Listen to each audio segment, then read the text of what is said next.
사또의 어리석은 대답.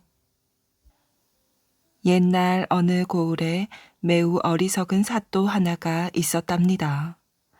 양반의 집안에 태어나 사또까지 되기는 하였으나 벅 어리석은 사람이었지요. 세상 돌아가는 이치를 모를 뿐 아니라 판단력이 모자라 일을 그르치는 경우가 잦았어요. 그래서 사또는 창피를 면하기 위해서 늘 아내에게 물어보고 모든 일을 처리하였지요. 그러던 어느 날이었답니다. 농부 하나가 사또를 찾아왔어요. 농부는 새파랗게 질린 얼굴로 사또에게 물었지요. 사또 나으리, 큰일이 났습니다. 소인집 소가 마른 콩을 먹고 갑자기 죽어버렸습니다. 세상에 이런 일도 있습니까? 사또 나으리, 도대체 이 일을 어떻게 하면 좋을까요? 사또는 농부의 하소연을 듣자 머리가 띵 하였어요. 그리고 왜 이렇게 어려운 문제를 들고 왔을까 하고 속으로 농부를 못마땅하게 여겼답니다. 그러나 사또는 이 고을의 어른이라 뭐라 시원스런 대답을 해주어야 하였어요. 그래서 여느 때와 마찬가지로 안으로 들어가 자기 아내에게 물어서 대답하기로 하였지요. 에헴, 잠시 동안만 여기서 기다리게나. 네, 그 방법을 잘 생각해내어 대답해 줄 터이니. 사또는 그 묘안을 생각하는 척 일어서서 뒷짐을 지고 이리저리 돌아다녔어요. 그러다가 안으로 들어와서 자기 아내에게 물어보았답니다. 아이고, 또 농부 한 놈이 와서는 자기 집 소가 마른 콩을 먹고 죽었는데 어쩌면 좋으냐고 묻고 있어. 부인, 도대체 내가 뭐라고 대답하면 좋겠소? 꼭 대답하기 곤란한 것만 들고 와서 물어보니 이제 정말 사또도 못해 먹겠소. 에이그, 딱도 하셔. 그까진 물음 하나도 대답을 제대로 못하셨소? 아니, 어떻게 대답해야 돼요? 그거야 병들어 죽은 소가 아니잖아요. 그러니 가죽과 고기를 팔아 그 돈으로 송아지를 사서 기르면 어미소가 된다고 하면 되잖아요. 이 말을 듣자 사또는 그게 맞겠다고 생각하였어요. 그래서 얼른 농부에게로 달려 나왔답니다. 그러고는 아내가 시키는 대로 일러주었어요. 그러자 농부도 기뻐하며 돌아갔지요. 그런 일이 있고 며칠 뒤였답니다. 이번에는 어떤 효자 하나가 찾아왔어요. 효자는 찔끔찔끔 눈물을 흘리며 사또에게 물었답니다. 사또마님, 이 일을 어쩌면 좋습니까? 소인의 어머님이 돌아가셨습니다. 이 효자의 말을 듣자 사또는 그것도 대답하기가 어려웠어요. 그래서 사또는 이번에도 안으로 들어가 아내에게 물어서 대답하기로 하였지요. 그러나 그날은 마침 아내가 외출하여 집안에 있지 않았답니다. 일이 이렇게 되자 사또가 제 생각대로 뭐라 대답을 해주어야 하였어요. 그래서 이것저것 생각하고 있는데 문득 사또의 머릿속에 며칠 전 일이 떠올랐답니다. 소가 죽어서 찾아왔던 농부가 생각났던 것이지요. 그리하여 이 상주에게도 농부에게 해준 대답과 비슷하게만 대답해주면 되리라고 생각하였어요. 이 생각이 떠오르자 사또는 위험 있는 목소리로 상주에게 말했답니다. 아무 걱정할 것 없네. 돌아가서 어머니의 가죽을 벗겨 고기와 함께 팔아서 그 돈으로 작은 계집아이 하나를 사란 말이야. 그러고는 그 계집아이를 키워서 장차 크면 너의 어머니 대신으로 하면 되지 않겠나. 그런 쉬운 방법이 있는데도 몰랐구나. 그러나 사또의 말을 듣자 아전들이 입을 딱 벌리고 상주는 기겁을 하고 도망쳤답니다. 상주는 사또가 실성한 줄로만 생각하였어요. 그도 그럴 것이 제정신을 가지고서야 죽은 자기 어머니의 가죽을 벗겨서 팔라는 사람이 어디 있겠습니까? 그러나 어리석은 사또는 상주가 기겁을 하고 도망을 치자 되레 콧대를 축혀들며 아전들에게 자랑을 하였답니다. 이보게 내 대답이 어떠하였는가? 아주 명답이 아닌가? 상주도 내 말을 듣더니 아무 군말하지 않고 줄행랑을 놓았네. 사람이란 판단을 잘해야 되지. 그렇고 말고. 사또의 대답이 정말 명답이었을까요? 천만에요. 그건 판단이 흐린 어리석은 대답이었답니다. 장수로 환생하겠다던 점쟁이. 언제부터인지 고구려 백성들 사이에는 압록강이 거꾸로 흐른다는 흉흉한 소문이 꼬리에 꼬리를 물고 퍼지고 있었어요. 그리고 그 소문은 마침내 고구려 왕의 귀에도 들어갔지요. 왕은 당시 유명한 점쟁이였던 초남이란 자를 대궐로 불러들여 점을 치도록 하였답니다. 초남의 점괘는 왕비의 기세가 왕을 누르기 때문에 강물이 거꾸로 흐른다고 나왔답니다. 왕은 몹시 기분이 언짢아져서 초남의 점괘를 시험하게 되었어요. 이어 신하가 작은 나무 상자 하나를 가져와 초남 앞에 놓았지요. 왕은 초남에게 그 상자 안에 무엇이 들어있는지 알아맞추라고 명하였답니다.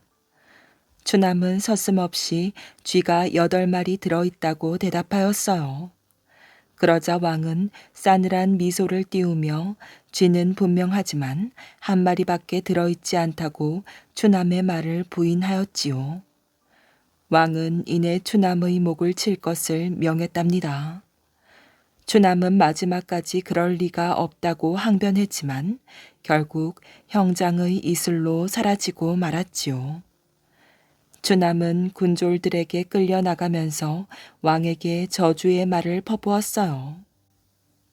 내가 죽어서 다시 태어난다면 기필코 신라의 장수가 되어 고구려를 멸망시키고 말겠다. 왕은 그 말이 걸렸는지 초남이 형장으로 끌려간 뒤 신하로 하여금 상자를 열어보게 하였어요. 그런데 놀랍게도 상자 속에는 쥐가 7마리의 새끼를 낳아 그 수가 정확하게 8마리였지요. 왕은 놀라움을 금치 못하고 초남을 살려주려 했으나 그때는 이미 초남의 목이 땅에 떨어진 뒤였답니다.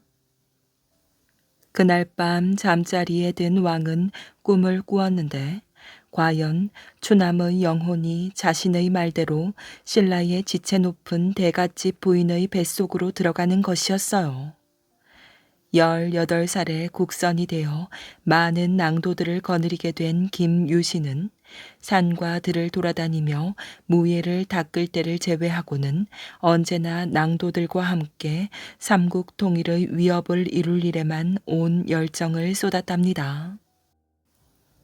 그날도 낭도들과 함께 무예를 연마하고 삼국 통일의 위협을 생각하며 혼자 조용히 나무 밑에 앉아 있는데 낭도들 중 백석이란 자가 슬그머니 김유신 옆으로 와서 앉았어요.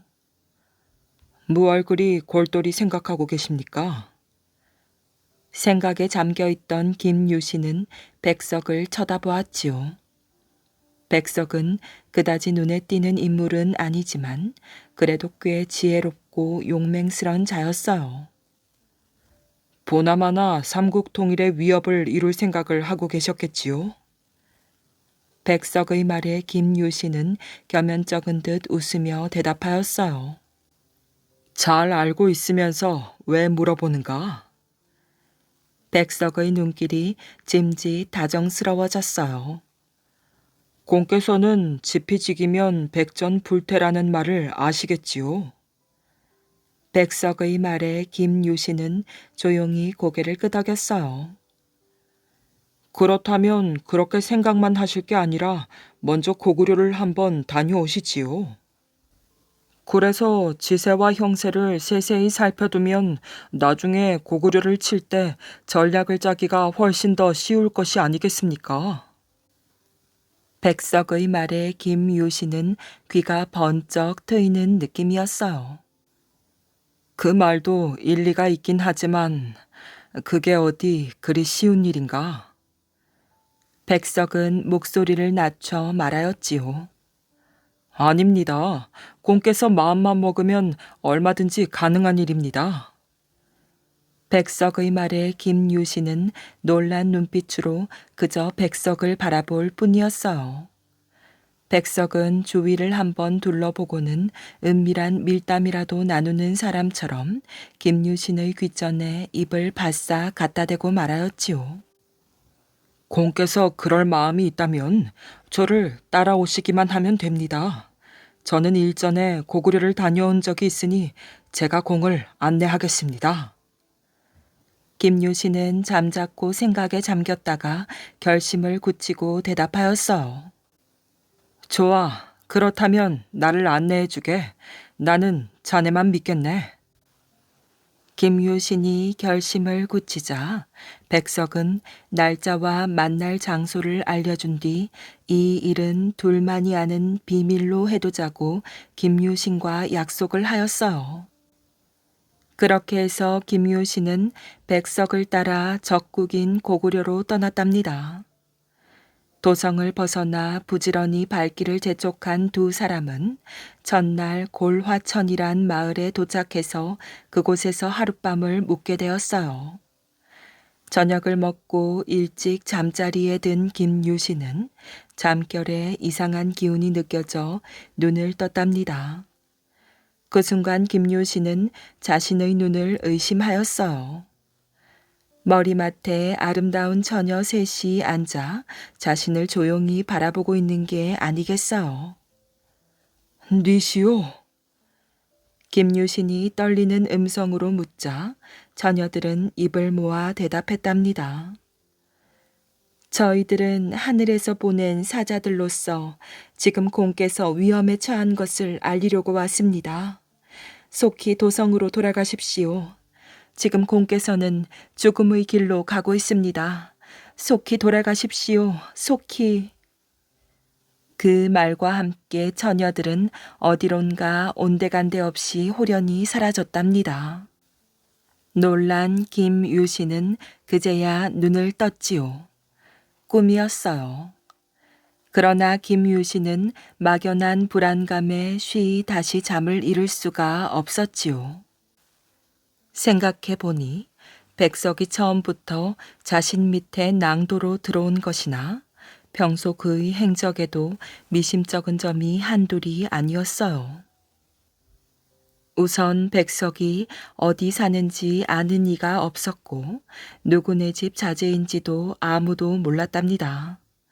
그리고 무엇보다 자신에게 고구려 행을 권유한 것과 남들에게 절대 알리지 말고 둘만의 비밀로 하자고 한 것도 이상하였어요. 김유신은 꼬박 뜬 눈으로 밤을 지샜지만 아침이 되자 아무 일 없었다는 듯이 태연하게 백석과 아침상을 마주 대하고 말하였어요. 생각해보니 내가 중요한 일을 처리하지 않고 그냥 이렇게 왔소. 집안의 대사이니 돌아가 처리하고 다시 길을 떠나야겠소. 김유신의 말에 백석은 밥을 먹다 말고 그의 얼굴을 멍하니 바라보았어요. 여기까지 왔는데 무슨 말씀이신지. 김유신은 수저를 놓으며 말하였지요. 어서 밥을 마저 드시오. 내 먼저 짐을 꾸려 마당에서 기다리겠소. 그렇게 말하고 나가는 김유신의 뒷모습을 백석은 그저 멍청이 바라보기만 할 뿐 딱히 무슨 할 말이 없었답니다. 김유신은 걸음을 재촉해서 그날 날이 어둡기 전에 도성 안으로 들어올 수 있었지요. 김유신은 백석에게 자신의 집에서 저녁이나 먹고 가라고 청한 다음 집에 도착하자마자 곧바로 백석을 포박하여 문초를 시작하였어요. 내 놈의 정체가 무엇이냐? 백석은 처음에는 어리둥절한 눈치였으나 곧 모든 것을 체념한 듯 고개를 떨궜답니다. 말하라. 나를 고구려에 데려가려 한 이유가 무엇이냐? 너는 고구려에서 보낸 첩자임에 분명하렸다. 김유신의 추상 같은 호령이 이어졌어요. 백석은 고개를 떨군 채 대답하였지요. 그렇소. 나는 고구려의 첩자요. 백석의 대답에 김유신의 목소리가 한층 더 커졌어요. 나를 고구려로 데려가 죽이려고 했는가?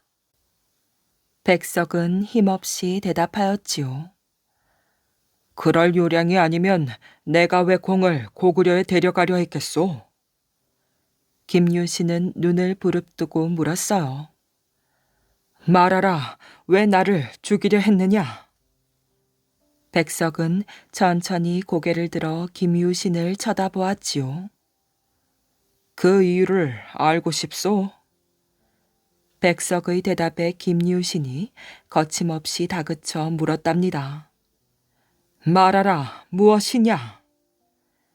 백석은 나지막하게 한숨을 내뱉으며 천천히 입을 열었어요. 공이 태어나기 전 고구려 백성들 사이에는 압록강이 거꾸로 흐른다는 흉흉한 소문이 돌았소. 소문의 진언은 알 수 없지만 그 소문을 들은 왕은 추남이라는 유명한 점쟁이를 대궐로 불러 점을 치게 했소. 추남은 백석의 이야기를 모두 들은 김유신은 믿을 수 없다는 표정이었어요. 망설이던 끝에 김유신은 백석에게 사형을 내렸답니다. 다시 못 올 죽음의 길로 가며 백석은 마지막으로 이렇게 덧붙였어요. 고구려 왕은 공을 추남이 환생한 것이라고 믿고 있소. 그래서 공을 데려다 죽이려 한 것이오. 거지를 도와주고 생명을 건진 사람. 옛날 조선조 강해군 때 이조 판서를 지낸 바 있는 정협이라는 사람이 있었답니다. 이 정협은 어려서 장가를 들어 새 옷을 입고 친구들과 함께 서당에 다녀오고 있었지요. 그런데 길가에서 옷도 제대로 입지 못하고 덜덜 떨고 있는 거지 아이를 발견한 것이에요. 그러자 정협은 장가들 때 새로 해입은 새 두루마기를 벗어서 그 거지에게 입혀주고는 아이종을 시켜 집에 데려다가 키우게 하는 것이었어요.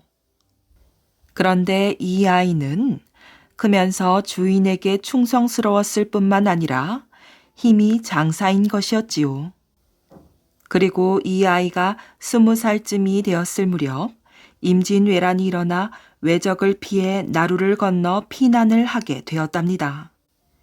그러나 나룻배는 한 척밖에 없는데 건너갈 사람은 수백 명이다 보니 서로 먼저 타려고 아우성을 치고 있었지요. 그러자 이를 지켜보던 이 아이는 정협에게 이렇게 말하였어요. 서방님, 아무래도 저 배는 위험하오니 소인을 따라오십시오.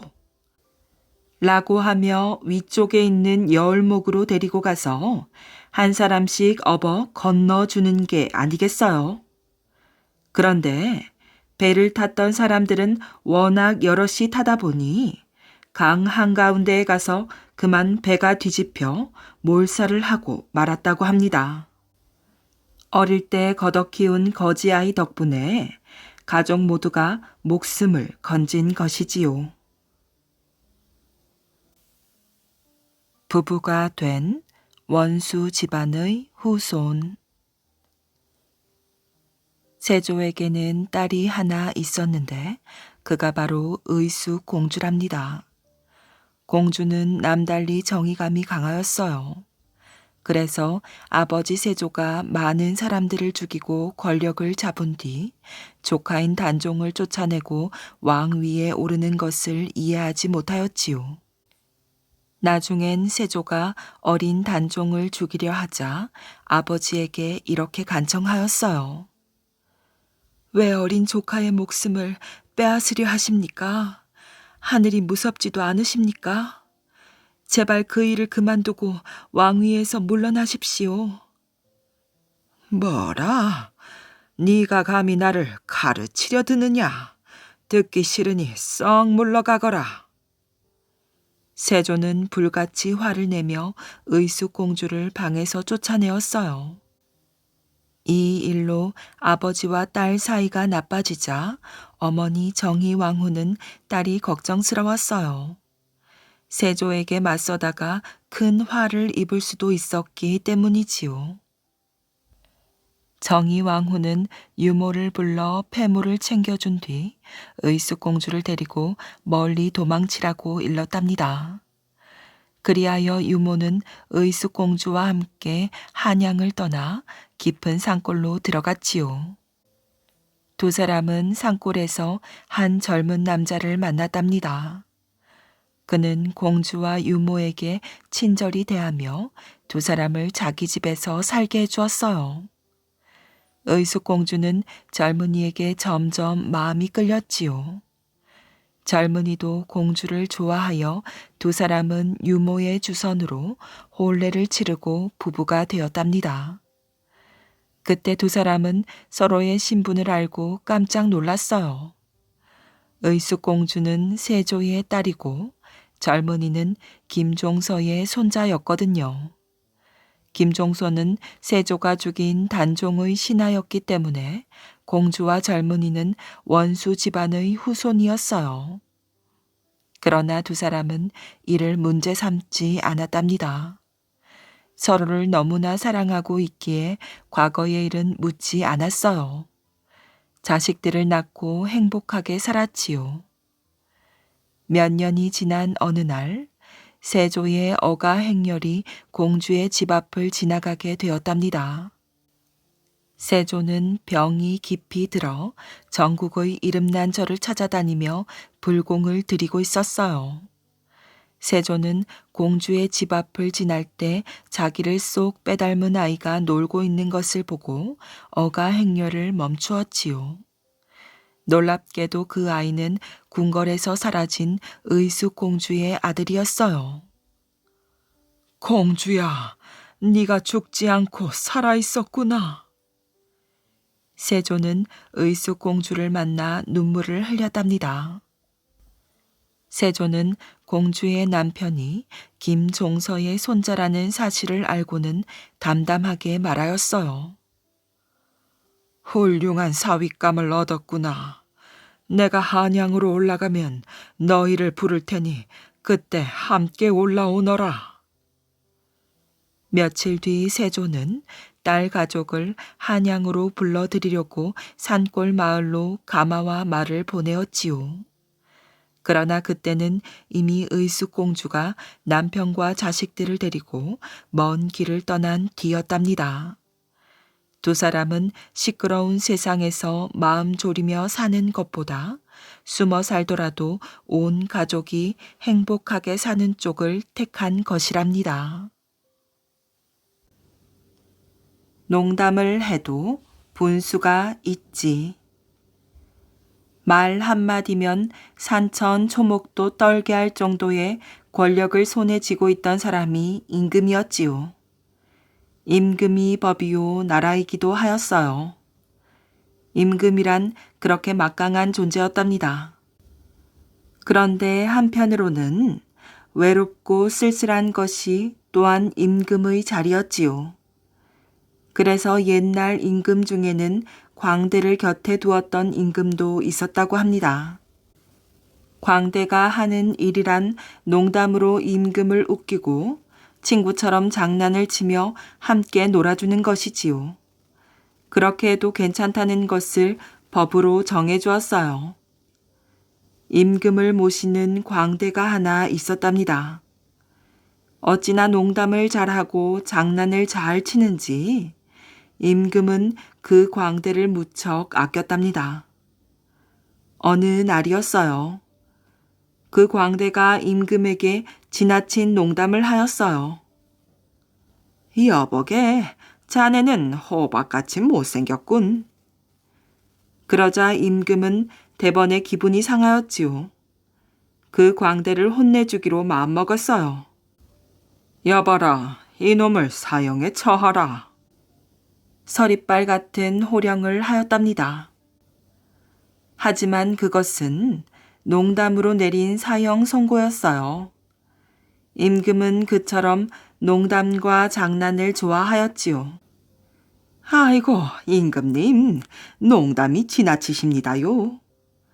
광대도 그것이 농담인 줄 알고 대수롭지 않게 넘겼답니다. 며칠이 지나 사형 집행일이 되었어요. 이놈아, 농담을 해도 분수가 있지. 너는 오늘 사형이야. 형리들이 정말로 광대를 형장으로 끌고 가는 것이었어요. 아이고, 임금님, 저는 임금님을 즐겁게 해드리기 위해서 농담을 했을 뿐입니다요. 임금님, 임금님. 새파랗게 질린 광대가 살려달라며 애원하였어요. 허허, 저런 겁쟁이 같으니. 허허허. 임금은 아무렇지도 않다는 듯 껄껄 웃었답니다. 사형장에 도착한 광대는 까무러치게 놀랐지요. 칼을 든 사형 집행관이 광대를 기다리고 있었기 때문이에요. 임금님, 살려주십시오, 임금님. 광대가 울부짖으며 소리쳤지만 허허, 이제 보니 겁쟁이로구나. 하하하하. 임금은 껄껄 웃기만 하였답니다. 집행관이 광대의 무릎을 꿇게 하였어요. 그러고는 가리개로 광대의 두 눈을 가렸답니다. 이윽고 날카로운 음성이 들렸지요. 그놈의 목을 쳐라. 그렇지만 그것은 모두 연극이었어요. 장난을 좋아하는 임금이 거짓으로 내린 명령이었지요. 톡! 사형 집행관은 칼 대신 차가운 물 한 방울을 광대의 목에 떨어뜨렸어요. 외마디 비명을 남기며 광대는 쓰러졌지요. 그러자 껄껄 웃고 있던 임금은 네 이놈 광대야, 다시 또 그따위 농담을 하겠느냐. 쓰러진 광대를 향해 호통치는 척하였어요. 광대는 꼼짝도 하지 않았답니다. 네 이놈, 여기까지 와서도 장난이더냐. 어서 고개를 들지 못할까. 임금이 또 큰 소리로 꾸짖었지요. 그러나 광대는 죽은 듯 누워있을 뿐이었어요. 어허, 내 놈의 장난이 너무 심하구나. 어서 일어나거라. 나머지 장난은 궁전으로 돌아가서 계속 하자꾸나. 이번에는 달래듯 말하였지요. 하지만 광대는 끝내 고개를 들지 않았답니다. 물 한 방울에 놀라 기절할 때 심장이 멎어버린 것이었답니다. 정몽주의 어린 시절. 야트막하지만 뛰어놀기에 그만인 마을 언덕 자락에는 들꽃들이 여기저기 가을바람에 몸을 맡긴 채 향기를 날리고 있었답니다. 구절초, 쑥부쟁이, 쑥방망이 등의 희고 노란 들국화 꽃잎들이 완연한 가을임을 말해주고 있었지요. 노비 추널은 이마에 송골송골 맺힌 땀을 닦으며 언덕을 오르고 있었답니다. 그것은 몽주 도령을 찾기 위해서였어요. 몽주 도령에게 개경으로 간 남편에게 보내는 편지를 써달라고 부탁하기 위해서였지요. 마음이 다급한지라 준월은 숨이 가쁘고 다리가 후들거렸지만 쉬지 않고 언덕을 올라갔답니다.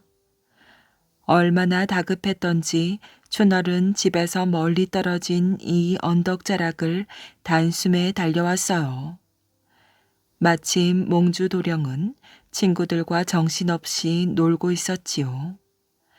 가을꽃을 두 손으로 휘감아 만지기도 하고 꽃들과 한밤 몸 씨름을 하며 신명나게 놀고 있었어요. 뽀얗고 매끄러운 몽주 도령의 얼굴은 멀리서 봐도 눈부셨답니다. 몽주 도령을 찾은 춘월은 이제껏 달려왔던 걸음을 멈추고 한 손으로 허리를 다독이며 한숨을 쉬었어요. 도련님이 내 부탁을 들어주시지 않으면 어쩌나? 혹시 벌컥 화를 내시면... 춘월은 편지 대필로 여기까지 쫓아온 자신이 주책 없어 보이기도 하였답니다. 은근히 걱정이 된 춘월은 잠시 그 자리에 서서 머뭇거렸어요. 그러나 이내 고개를 저었지요. 도련님은 인정이 많으시니 비록 내가 부리는 사람일지라도 내 부탁을 들어줄 거야. 남편에게 보낼 편지 하나 직접 쓰지 못하고 부탁할 사람 또한 마땅히 없는 자신의 처지가 그지없이 딱하게만 느껴졌어요. 춘월은 다시 용기를 내어 몽주 도령을 힘차게 불러보았답니다. 몽주 도련님. 그러나 몽주는 뒤돌아보지 않았어요. 같이 놀던 아이들이 힐끔힐끔 쳐다볼 뿐이었지요. 춘월은 자기 목소리 하나 듣지 못하고 노는 것에 정신이 팔린 몽주도령이 영 야속했답니다. 춘월이는 가슴이 허전해 왔어요. 아이고, 야속한 도련님. 춘월이는 용기를 내어 또 한 번 소리를 질렀어요. 도련님, 제발 여기 좀 보세요. 그제야 힐끔힐끔 쳐다보던 몽주의 친구들이 춘월이를 향해 눈길을 주었고 몽주의 귀에 무엇인가를 속삭였답니다. 몽주도 춘월에게 눈길을 돌렸어요. 잠시 후 몽주가 손에 노란 들국화를 한 움큼 쥐고는 달려왔지요. 아이고, 도련님이 이제야 들으셨구나. 춘월은 안도의 한숨을 길게 내쉬었어요. 그러나 몽주는 달려오다가 터벅터벅 걸어왔지요. 그 모습이 심상치가 않았답니다. 아무래도 화가 난 모양이었어요. 들국화를 휙 집어 던지더니 대뜸 퉁명스럽게 한마디 던졌답니다. 그래, 무슨 일이냐? 여기까지 나를 찾아온 이유가 무엇이냐? 몽주는 한참 놀고 있는 자신을 방해한 춘월이 참으로 미워서 퉁명스럽게 말했답니다. 춘월은 조심스럽게 입을 열었어요. 저 도련님. 무엇하러 여기까지 왔느냐? 급한 일이라도 생긴 것이냐? 다급하게 따지는 몽주의 목소리는 영락없이 춘월이 못마땅한 눈치였어요. 그 순간 춘월은 또 한 번 머뭇거렸답니다. 저 도련님, 제가 부탁드릴 것이... 부탁이라는 말까지 겨우 꺼낸 춘월은 이제까지 참았던 울음을 터뜨리고 말았어요. 개경으로 간 남편이 소식 한 장 주지 않아 가슴 저미는 그리움과 절망, 편지 하나 쓰지 못하는 자신의 부끄러움이 한데 뭉쳐 울음으로 쏟아지고 있었답니다. 도련님. 몽주는 자신의 놀이까지 방해한 춘월이가 미웠지만 갑자기 그녀가 울음을 터뜨리자 가엾기도 하고 혹시 집에 무슨 일이 있나 궁금하기도 하였어요. 울기는 왜 우느냐? 무슨 일이라도 있는 것이야? 어서 빨리 말하자않고. 춘어리는 자신의 딱한 처지가 더욱 서러워 이제는 대놓고 울어대었어요. 얼른 말해라. 답답해서 어디 견디겠느냐? 춘월은 몽주의 재촉에 간신히 입을 열었어요. 도련님도 알다시피 제 서방이 개경으로 간 지 2해가 지났건만 아직까지 소식이 없습니다. 지금 잘 지내고 있는지 일은 잘 되는지 궁금하기 짝이 없습니다. 몽주는 춘월이 한 걸음에 달려온 뜻을 짐작할 수 있었어요. 그러니까 나더러 편지를 써달라 이거지? 춘월은 몽주가 그제야 자기 마음을 헤아려 준다는 생각에 환한 미소를 머금었어요. 잠시 후 작은 사랑에 춘월과 함께 앉은 몽주는 붓을 들었답니다. 뭐라 쓰면 되겠느냐? 춘월은 부끄러운 듯 입을 열었어요. 제가 무엇을 압니까? 그냥 도련님이 아시는 대로 써주십시오. 그래? 정말이냐? 몽주는 턱을 꿰고 잠시 생각에 잠기더니 글씨를 써내려갔어요. 서방님, 저 하늘의 구름은 한데 뭉쳤다가도 금세 흩어지지요. 또한 달도 꽉 차 올랐다가 텅 비어지기도 하지요. 그러나 서방님, 첩의 마음은 늘 서방님으로 가득합니다. 그러나 춘월은 몽주가 쓴 글을 보고는 적지 않게 실망하였어요. 글이 너무 짧아서였지요. 2해 동안이나 가슴에 담았던 그 많은 생각과 사랑을 이렇게 짧게 써버린 몽주가 야속하게만 느껴졌답니다. 도련님, 이게 답니까? 너무 몽주는 춘월의 마음을 헤아리고는 다시 붓을 들었어요. 그래, 너무 짧다 이거지? 서방님, 한자 더 올립니다. 세상의 가장 큰 병은 그리움이 뼈 마디마디에 들어가 그 세월 동안 온몸을 쑤시는 것이지요. 단심가로 인해 더욱 친숙한 충절의 대명사인 정몽주. 그는 1337년 경상북도 영월 땅에서 태어났으며 호는 포운, 조명은 몽란 또는 몽룡이랍니다. 성인이 된 뒤 몽주로 계칭하였지요. 정몽주의 어머니는 그를 가지기 전에 한 노인으로부터 난초 화분을 받는 태몽을 꾸었다고 한답니다. 비나이다, 비나이다. 부디 박복한 이 여인에게 아이 하나만 점지해 주옵소서. 비나이다, 비나이다. 정운관의 부인 이 씨는 오늘도 정화수를 떠다 놓고 정성을 다해 빌었답니다. 그는 혼이 난 지 벌써 여러 해가 지났건만 아직까지 태기가 없어 애를 태우고 있었어요. 이렇게 정성을 쏟은 지 1000일이 다 되어갈 무렵 이 씨는 꿈속에서 한 노인으로부터 하얗고 고운 꽃이 피어있는 난초 화분을 하나 받았답니다. 어르신, 어찌하여 이 귀한 난을 저에게 주시옵니까? 이 씨 부인은 난초 화분을 받으며 노인의 얼굴을 보려고 고개를 갸웃거리며 물었어요. 하지만 노인의 얼굴은 커다란 삿갓에 가려 도무지 보이질 않았답니다.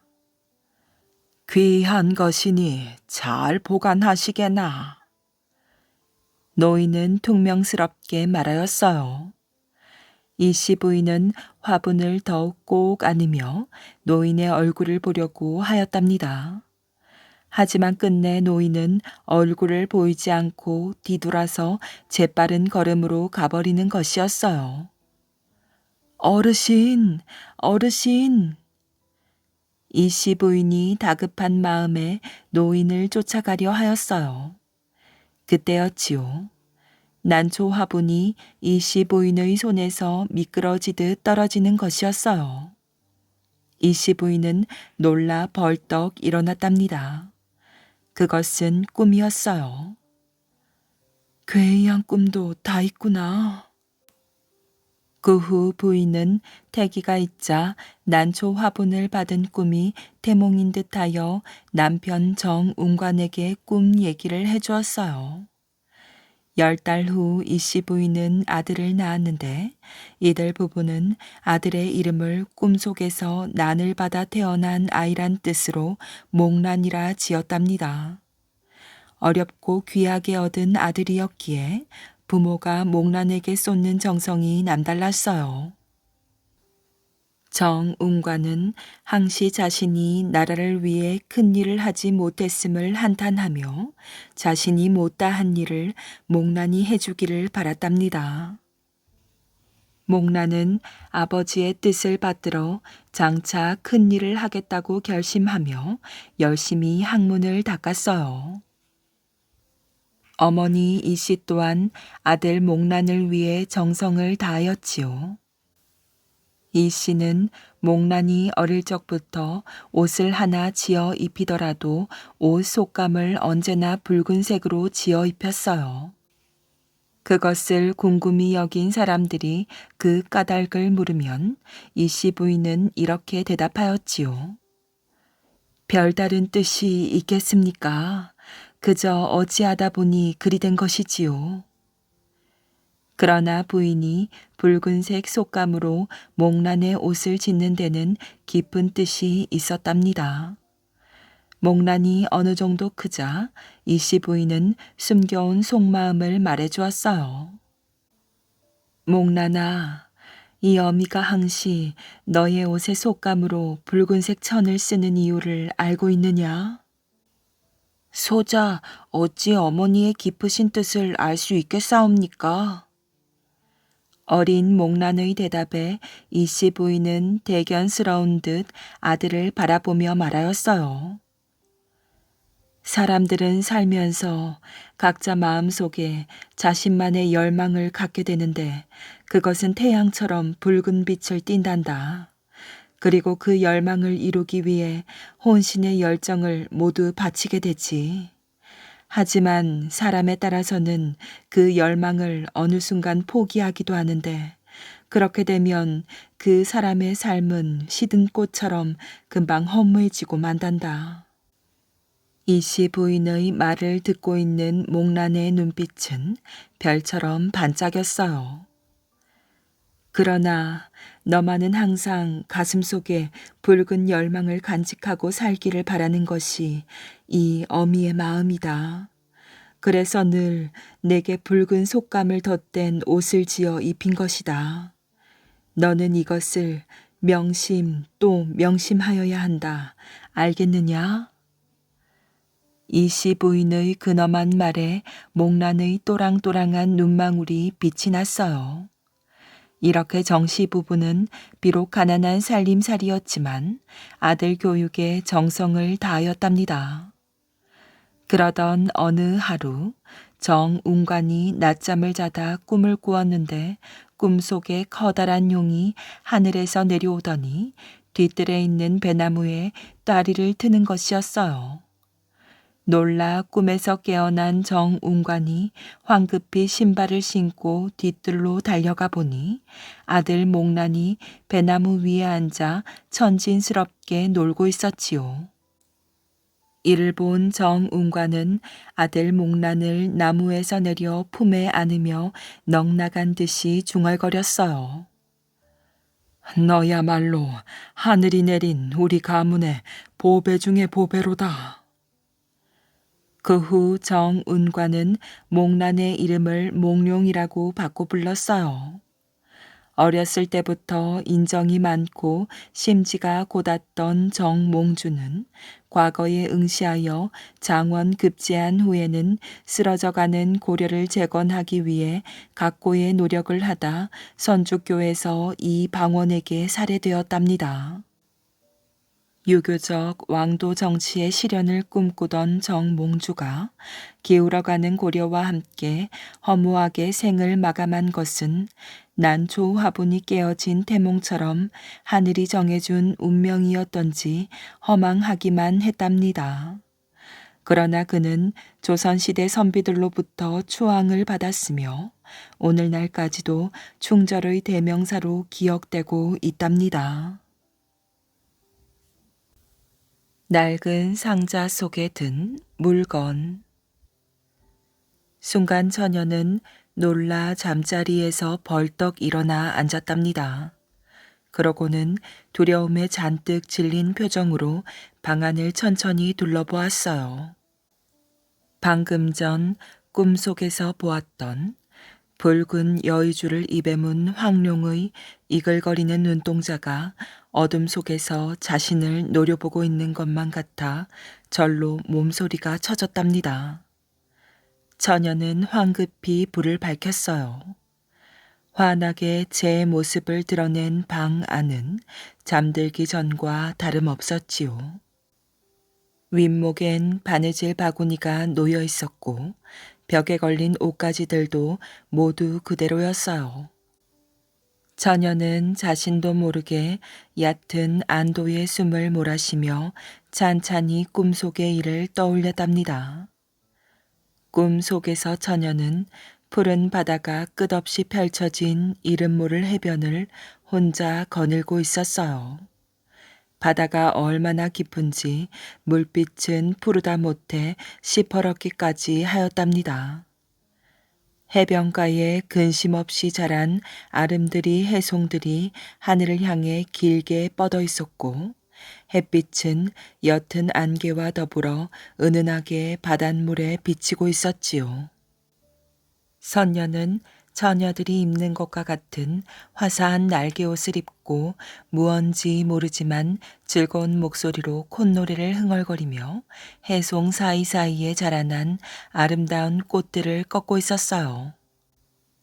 처녀는 꽃으로 화관을 만들어 머리에 왕관처럼 쓰고 가느다랗게 주름져 흘러내린 윗옷 위로 형형색색의 꽃으로 만든 꽃목걸이를 만들어 걸고서는 무작정 해변가를 걷고 있었어요. 자신이 어디를 가는지, 지금 이곳이 어디인지도 처녀는 생각하지 않았답니다. 다만 언젠가 꼭 한 번은 와보고 싶었던 성경의 세계일 거라고만 막연히 느낄 뿐이었지요.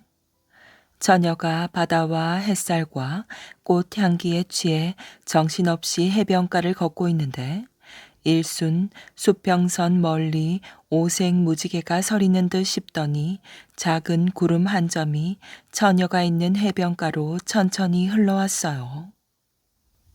처음에는 손바닥만하게 작던 구름이 해변가 쪽으로 다가오면서 점점 거대해지더니 처녀의 머리 위에 이르자 하늘을 뒤덮을 만큼 큰 뭉게구름으로 변했답니다.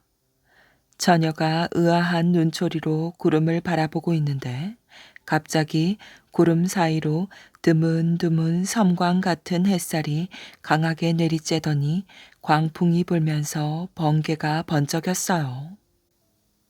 두려움을 느낀 처녀가 뒷걸음질 치며 도망가려는 찰나 구름을 헤치고 나타난 황룡이 거대한 몸을 비틀며 처녀에게 다가왔답니다. 처녀가 놀라 비명을 지르며 도망가려는데 발이 땅에 붙어 떨어지지가 않았어요. 처녀가 사색이 되어 꼼짝도 못하고 있는 사이 두 눈을 이글거리며 다가온 황룡은 여의주를 입에 물고서 처녀의 뱃속으로 빨려드는 것처럼 들어가 버렸지요. 그와 동시에 처녀는 눈을 떴답니다. 일어나 앉은 처녀는 황급히 자신의 아랫배를 내려다보며 반사적으로 두 손을 모아 감싸 쥐었어요. 처녀는 무섬증이 와락 전신을 엄습해 오는 것을 느끼면서도 자신의 꿈이 필경 예사롭지 않은 하늘의 계시일지도 모른다고 생각하며 스스로 위안을 삼았답니다. 며칠이 지났어요. 그날은 송악의 젊은 장수 왕건이 후백제를 치러 가는 길에 처녀의 마을을 지나간다고 해서 아침부터 마을 전체가 떠들썩하였지요. 그러나 처녀는 집에서 한나절 내내 길쌈을 하다 저녁 때가 다 되어서야 저녁을 준비할 요량으로 동네 우물에 물을 길러 갔답니다. 우물은 처녀가 사는 동네의 한 길 쪽에 있었는데 길가엔 이미 마을 사람들이 남녀노소 할 것 없이 모두들 나와 웅성거리며 왕건의 행차를 기다리고 있었지요. 처녀는 물동이를 머리에 이고 사람들 사이를 비집고 천천히 우물가로 향했답니다. 처녀 또한 마을 사람들과 마찬가지로 왕건의 얼굴을 멀리서나마 보고 싶었으나 별다른 기색 없이 그저 우물가에 물동이를 내려놓고 조용히 두레박을 우물 깊숙이 들이웠어요. 두레박이 깊고 고요한 우물물에 닿아 둥근 파문을 일으킬 적마다 처녀의 가슴에도 알 수 없는 야릇한 울렁거림이 동심원을 그리며 전신으로 퍼져나갔답니다. 왕건의 행차가 지나가는지 처녀의 귓전에 마을 사람들의 함성이 잔잔하게 메아리쳤어요.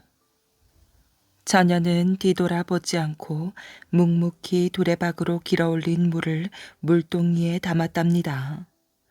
물을 한 방울이라도 흘리지 않으려고 처녀는 조심스럽게 두 손으로 두레박질을 하였지요. 그런데 어느 순간 사람들의 함성이 잦아들더니 자잘한 웅성거림마저도 뚝 끊어졌어요. 처녀는 왕건의 행차가 지나갔다고 생각하곤 천천히 물동이를 머리에 이고 돌아섰지요. 목이 마르니 물 한 잔 얻어 마실 수 있겠소? 어느새 다가왔는지 부드러운 음성으로 처녀에게 물을 청하는 이는 다름 아닌 왕건이었답니다. 처녀는 숨이 멎을 것 같이 가슴이 뛰었지만 며칠 전에 꾸었던 꿈을 떠올리고는 얼른 물동이를 내려놓고 두레박으로 물을 길어 왕건에게 내밀었어요. 왕건은 처녀가 내미는 물을 시원하게 들이켜고는 처녀의 얼굴을 찬찬히 살펴보았지요. 그런데 그대의 몸에 서린 이 빛은 무엇인가? 왕건의 말에 처녀는 놀란 눈으로 자신의 몸을 살펴보았어요. 그런데 놀랍게도 오색의 무지개 같은 빛이 어느새 자신의 몸을 휘감고 있는 것이었지요. 처녀는 할 말을 잃고 그저 멍한 눈으로 왕건을 바라보며 자신도 모르는 일이라는 듯 가만히 고개를 가로저었어요.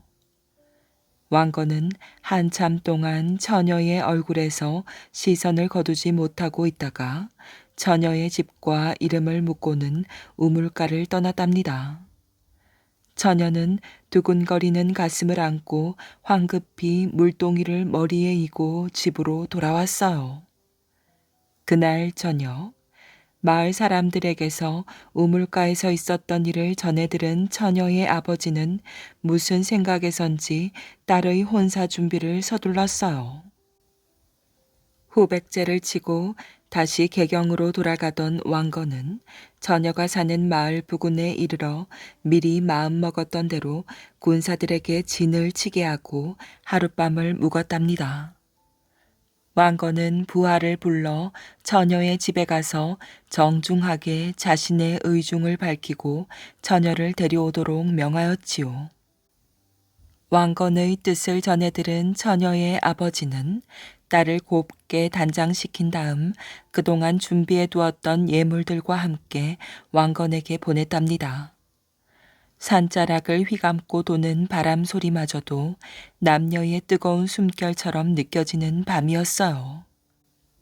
그렇게 왕건과 처녀는 돗자리를 깔아둔 방 안에서 몇 날 며칠 동침을 하였답니다. 그리고 그로부터 10달 후 처녀는 사내 아이를 낳았어요.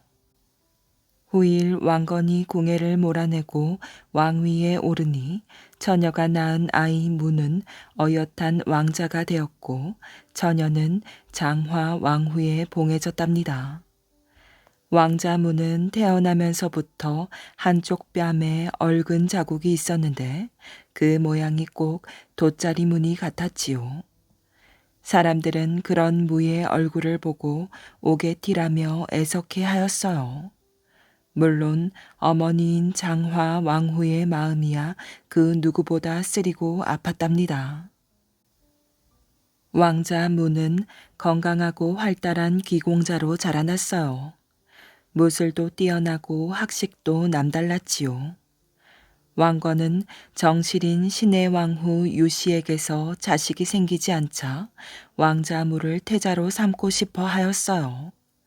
그러나 무에게는 다른 황후들의 소생과 견줄 만한 지지 세력이 미미하였지요. 신의 왕후는 소생이 없다손 치더라도 집안이나 배후 세력이 든든한 다른 왕후에 비해 어느 것 하나 내세울 만한 게 없는 장화 왕후의 소생을 장남이라는 이유 하나만으로 태자에 책봉한다면 다른 신하들의 반대에 부딪힐 게 뻔하였어요. 그런데다 세 번째 부인인 신명순성 왕후가 왕자 태를 낳자 문제는 더욱 심각해졌지요. 왕자 태의 외척 세력이 너무나 강했던 것이랍니다. 일이 이렇게 되자 왕자 무를 바라보는 왕건의 시선은 사뭇 애처롭고 애잔하기까지 하였어요. 며칠을 번민하던 왕건은 어느 날 밤이 이슥해진 후 장화 왕후의 침소를 찾았답니다. 장화 왕후는 반가운 마음이 드는 한편 무슨 일인지 궁금하여 왕건의 얼굴만 바라보고 앉아 있었지요. 이리 가져오너라. 왕건은 밖에서 기다리고 있던 나인을 방으로 불러들였어요. 나인은 허름하고 군데군데 칠이 벗겨진 작은 나무 상자 하나를 들고 와서 왕건 앞에 다소곳하게 내려놓고 나갔답니다. 왕건은 장하 왕후의 얼굴을 보며 나지막하게 말하였어요. 내 마음이요. 내가 나간 뒤 열어보도록 하오. 폐하, 무슨 말씀이신지. 열어보면 알 수 있을 것이오. 왕건은 그렇게 말한 후 방에서 나갔답니다. 혼자 남겨진 장화 왕후는 불안하고 두려운 마음이 들어 얼른 상자를 열어보지 못하였어요. 칠이 벗겨지고 낡은 것으로 보아 그리 귀중한 물건은 아닌 듯 싶었지요. 장하 왕후는 떨리는 손으로 나무 상자를 앞으로 끌어당겼어요.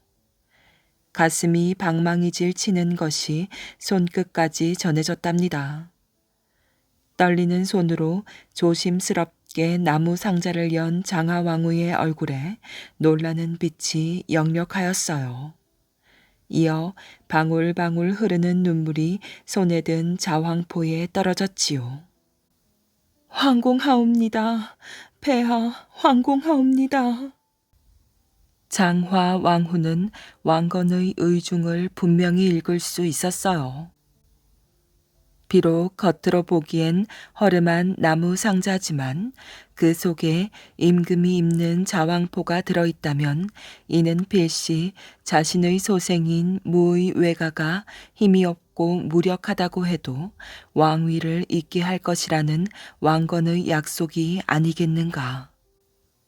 그날 밤을 왕건의 성은에 복받치는 눈물로 지새운 장화 왕후는 이튿날 대광 박수리를 자신의 처소로 은밀히 불러들였어요.